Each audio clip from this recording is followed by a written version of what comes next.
जय श्री कृष्णा सभी को। योग शक्ति मंत्र शक्ति चैनल के माध्यम से मैं सरोज पवार आप सभी का अपने चैनल पर स्वागत करती हूँ, अभिनंदन करती हूँ। आशा करती हूँ आप सभी वीडियोस श्रवण कर रहे होंगे, मनन कर रहे होंगे, अध्ययन कर रहे होंगे।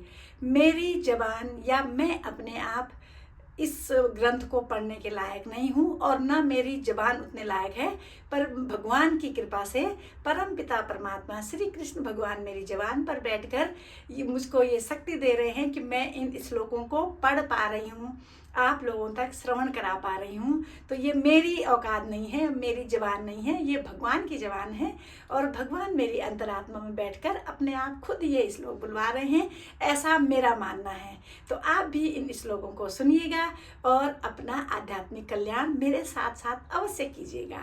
तो चलिए, आजकल हम श्रीमद् भगवद गीता का 9वां अध्याय अध्ययन कर रहे हैं। तो आज 9वें अध्याय का 27वां श्लोक हम श्रवण करेंगे। तो आइए आप भी मेरे साथ साथ सुनिएगा।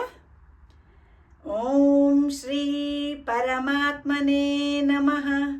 श्री भगवानुवाच यत्करोषि यदश्नासि यज्जुहोषि ददासि यत्तपस्यसि कौन्तेय तत्कुरुष्व मदर्पणम्। इस प्यारे से श्लोक में भगवान श्री कृष्ण अर्जुन से कह रहे हैं कि हे अर्जुन, तुम जो भी कर्म करते हो, जो भोजन करते हो, जो यज्ञ करते हो, जो दान करते हो, जो तप करते हो, वो सब मुझे अर्पित करो। इस श्लोक में सबसे सुंदर शिक्षा भगवान हमें ये देना चाह रहे हैं कि जीवन का कोई भी काम छोटा या साधारण नहीं है यदि उसे सही भावना से किया जाए। जैसे खाना खाएं तो भगवान को धन्यवाद दें, काम करें उसे पूरी ईमानदारी के साथ निभाएं, परिवार की सेवा करें, इसे सेवा का रूप समझें और दान करें तो अहंकार के बिना दान करें। इससे हमारे कर्मों से अहंकार और तनाव कम होता है और मन में समर्पण की भावना आती है। तो इस प्रकार भगवान श्री कृष्ण ने पूरी श्रीमद् भगवद गीता में हम इंसानों को ज्ञान बांटा है, गीता ज्ञान दिया है।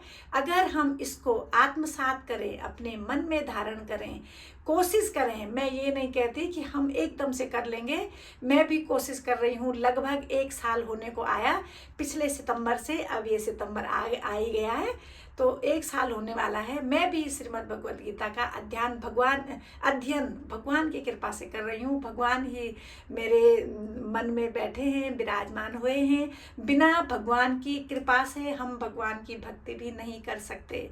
जब तक भगवान की कृपा नहीं होगी तब तक हमारी औकात ही नहीं है कि हम भगवान का नाम सुमिरन कर सकें, भज सकें। जब भगवान हम पे कृपा करते हैं तब हम ये सब कर पाते हैं।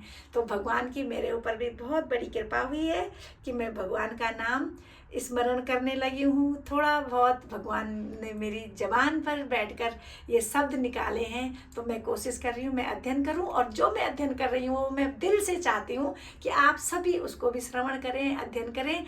और अगर पढ़ नहीं सकते तो कम से कम श्रवण मात्र से भी वही फल मिलता है जो बोलने वाले को मिलता है। तो मेरी आशा, पूरी आशा है कि आप भी अपना उद्धार अवश्य करेंगे। तो मिलती हूँ अगले श्लोक में अगले दिन। तब तक के लिए जय श्री कृष्ण।